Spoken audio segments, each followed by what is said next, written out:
Hi, this is Justin Curing, your host at Reclaiming Christendom. Today we're going to talk about a shocking story. A Dr. Bernard Randall, a teacher and pastor in England, fired and going through 6 years of litigation hell through the courts, the school, and beyond, just because of something he told his students. Let's listen to my colleague Gavin Ashenden tell you about this rather horrific story. Hello, I'm Gavin Ashenden. This is Reclaiming Christendom, and I want to tell you a story about a contemporary of mine, an Anglican, an Episcopalian clergyman called the Reverend Dr. Bernard Randall, because what's happened to Bernard suggests a trajectory of moving from a Christian society, from Christendom, to post-Christianity, to anti-Christianity. This is not a cheerful story, but it's a bit bizarre, so hold on to your hats. Bernard was really quite a clever man. He went to Oxford, he got a PhD there, and then he became a clergyman. He got a job at Cambridge, where he became the chaplain to one of the colleges and a dean of religious studies. Then there came a point when he decided he wanted to move from what we call higher education to secondary education and went to teach children. So there are a number of independent schools in the UK, and one of them is in Derbyshire, a place called Trent College, and it has an Anglican chapel. It tells the parents of the children it's going to educate, they will be given an Anglican ethos, and it's able, in terms of its budget and its statutes, to employ an Anglican chaplain. So Bernard Randall applied there, being very well qualified, got the job. And that might have been the end of the story, except that enter a woke LGBT organization called Educate and Celebrate. Now, the thing about this organization was, and it tells us about the strategy that we're facing both in Europe and in America. They had decided to embark upon a journey of educational change by getting into the educational system and presenting themselves as agents of progressive educational change. Now, as it turned out, they got some money from the government, but they hadn't actually got any authentication. But they said they had. Nobody checked up. So they presented themselves to Trent College and said, "We'd like to do a staff training day about terms of let me read you their mission statement. The organization's mission was to embed education on gender identity, sexual orientation in schools and other organizations with a focus on," now this is really interesting, primary and second education. Now, primary starts at the age of 5, focusing on primary and secondary education. It aimed to reduce homophobia, biphobia, transphobia through whole school programs, including staff training and curriculum integration, policy updates, community events. And they offered resources like Pride-themed alphabet books for young children and workshops on breaking the gender binary. Well, when they went into Trent College, the staff were always ready to learn new things, welcomed them, and things began to go wrong when the staff were invited to stand up and begin to chant together in a way that would have, I think, made the Maoists in China happy. And it was smash heteronormativity. I don't know if they did it to music or to a tune, but the highly educated professional staff and this independent school were invited to work themselves up into a corporate group lather of enthusiasm, shouting smash heteronormativity. Well, they went away again. And then the chaplain employed to represent an Anglican ethos in an Anglican school with an Anglican chapel went to the senior management and said he had reservations. Now, a number of responses were open to the management, and you, being educated, mature, sensible people, will see them range before you in their mind. But what you might not have expected them to do was to contact a government program called Prevent.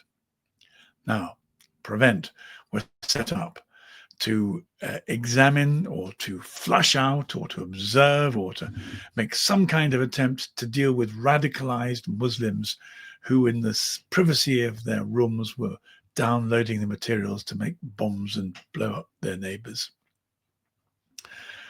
And Prevent has actually, it's another story altogether.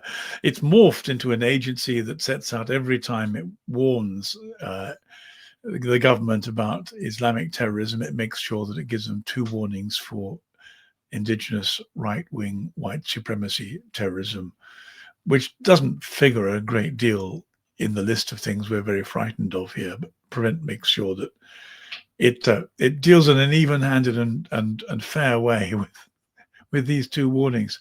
However, even Prevent was unimpressed by the school management delivering to them, denouncing to them the Reverend Dr. Bernard Randall as a terrorist threat. So they tried again.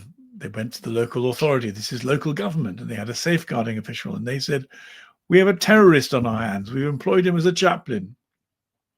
Because, and I've missed out an important bit here, but you'll see how relevant it is. Having got nowhere with the school management, the kids came up to him and said, "Sir, what do you make of this stuff? We don't know how to respond to it." So Reverend Dr. Bernard Randall preached a sermon, an Anglican sermon, in his Anglican chapel, in an Anglican school. And he said, basically, these terrorist mantras, which amounted to the Church of England thinks that marriage ought ideally to be between a man and a woman. That wobbles a bit on that, another story. And I suggest you make up your own mind about the competing ideologies that that fight for your attention. This was the last straw. It was this, the invitation to make up their own minds, that drove the LGBTQ plus sympathetic members of the school management team to denounce him, first of all, to Prevent, and then to the local authority. Both of these institutions said there's no case to answer. So there's some animus here we don't know about, but it doesn't need explaining. All we need is the facts and the history. So they went to poor Bernard's bishop. And the Bernard's bishop was a nice feminist without a reputation for extraordinary intellectual agility, called Libby Lane. Now, this may sound to you a little bit like misogyny, but I'll try and give you the facts as they are. The problem with lady bishops is they're feminists, and feminists have found themselves to be LGBTQ allies, partly because feminists don't much like the patriarchy. They don't much like heteronormativity. They're not completely sold on the Christian view of marriage, and they found themselves in a natural alliance with the LGBTQ plus activists.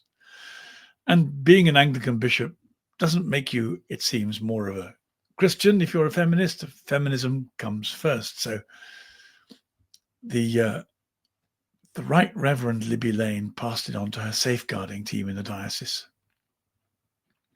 And they decided that Bernard Randall, because he believed in the Christian view of marriage and telling children to make up their own mind, produced an acute safeguarding risk. So they put this back to the lady bishop, whereupon she immediately took away his license. Whilst all this was happening, COVID was breaking out. And in a slightly underhand way, the school decided that it would sack their chaplain. They would find him surplus to requirements.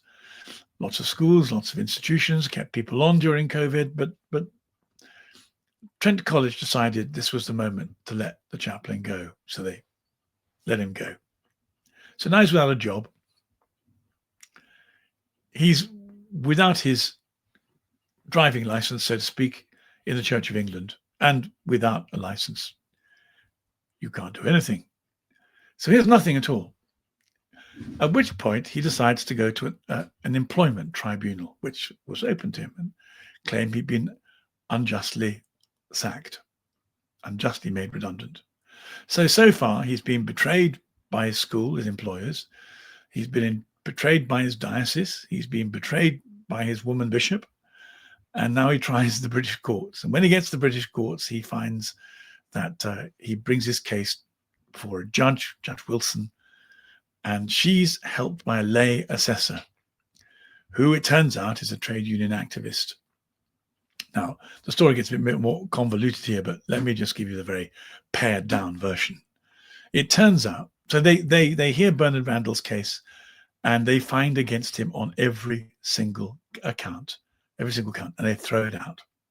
So no unjust dismissal, no employment rights, out on his ear. As it happens, there's another case, and they're even more egregious. So fortunately, there is a system of appeal checking that judges and their lay assistants do the right thing. And when the system of appeal looked at this particular judge and this particular trade unionist, I could give you the language. Well, what we know about the trade unionist was that he went on Twitter and said some very rude words, some of which began with F, about people who believed in God. So there's reason to believe that he wasn't entirely open-minded and even-handed as a lay assessor.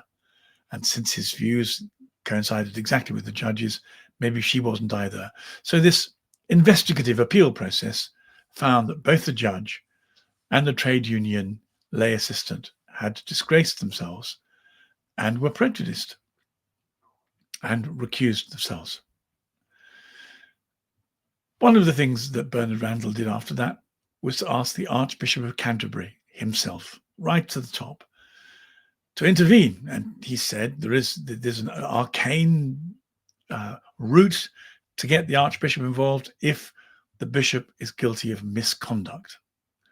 Well, Bernard Randall thought that by delivering him into the arms of her safeguarding committee, who, by the way, said that one of the things they wanted him to do was to be interviewed by a psychologist whose speciality was dealing with deviant sexual criminals, to which Bernard said, I don't think I'll do that.